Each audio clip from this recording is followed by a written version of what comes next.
গতকাল বিদ্যুৎ মন্ত্রী যে ঘোষণা প্রদান করেছেন বিদ্যুতের ভর্তুকি প্রদানের ক্ষেত্রে সরকারের নৈতিকতা নিয়ে প্রশ্ন দেখা দিচ্ছে। কিছুদিন আগে এই বিদ্যুৎ মন্ত্রী বলেছেন যে বিদ্যুৎ মাশুল বৃদ্ধি বা বিদ্যুতের চার্জ বসানো এটা রেগুলেটরি কমিশনের দায়িত্ব। বিদ্যুৎ দপ্তর এই ব্যাপারে কোনো দায়িত্ব নিতে চাননি, উনি দায়িত্ব এড়িয়েছেন।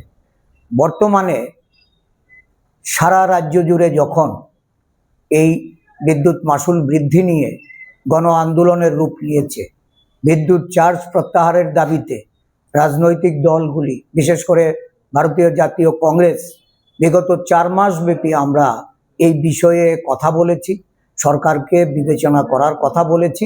সরকার দায়িত্ব নেননি। যখন দেখেছেন যে সারা রাজ্য জুড়ে সাধারণ গ্রাহকরা সরকারের বিরুদ্ধে চলে যাচ্ছে, ভীত সন্ত্রস্ত হয়ে ভর্তুকির নামে 100 কোটি টাকা সরকার বহন করার ঘোষণা দিয়েছেন।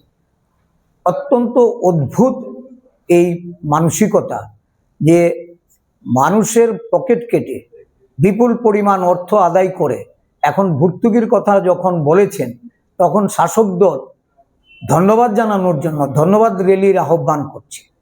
এটা মানুষকে নানাভাবে তাদের যে মূল দাবি, তার দাবি থেকে নিজেদের ভীত সন্ত্রস্ত হয়ে এই দাবি পূরণের আশ্বাস প্রদান করে সরকার যখন এই ঘোষণা দেন, আমরা বলতে পারছি না 189 কোটি টাকা যেখানে এর জন্য প্রয়োজন, সেখানে 100 কোটি টাকা ভর্তুকি, তাহলে এই 89 কোটি টাকার কি হবে? এর দায় কে নেবে?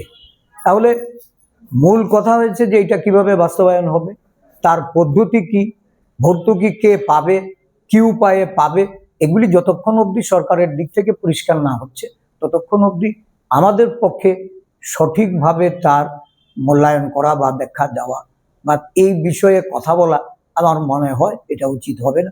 আমরা আগে দেখি যে সরকার কি উপায়ে ভর্তুকি প্রদান করছেন বা মানুষ কিভাবে এর থেকে রিলিফ পাবেন, তার উপরে আমরা পরবর্তী সময়ে আমাদের দলের অবস্থান আমরা বলব।